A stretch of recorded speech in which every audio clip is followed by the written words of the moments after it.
Thank you, Deputy Speaker.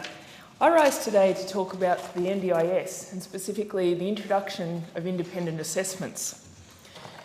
This is the most fundamental change to the NDIS since it was introduced. What this means is that rather than using the advice of medical professionals that people with disability have worked with perhaps for their whole lives, their own medical professionals that they work with, this enforces on them an assessment by the government's own medical professionals that is compulsory. So this really undermines the whole concept of choice and control. And perhaps obviously the disability community are extremely concerned about this and have raised these concerns.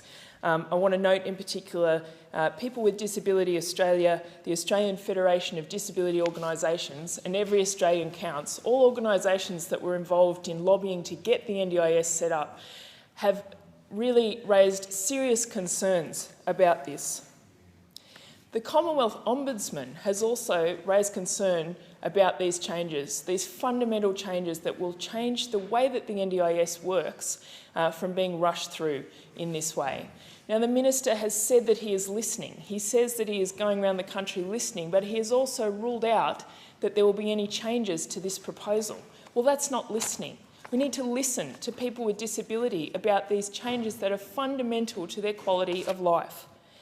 I think here that this is so often the problem with the NDIS under this government, is that we're not trusting people with disability to make decisions about their own lives. Now, that was the whole purpose, the whole principle guiding the NDIS was supposed to be about choice and control.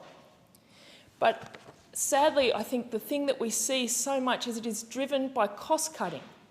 It is driven by this ridiculous approach that seems to say that people with disability are trying to get something that they shouldn't be entitled to.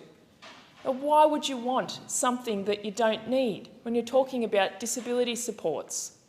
We need to listen to people. This is insulting and disgraceful to people with disability.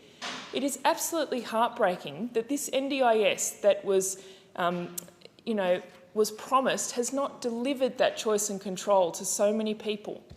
For some people, it has made a really positive difference, but now they're living in fear that these independent assessments will come in and change the things that their own medical professionals have recommended for them. Now, I just really urge the Minister to genuinely listen to the disability community and to rethink these changes, because it is very damaging. It is time that we saw people with disability have actual choice and control that was promised by the NDIS.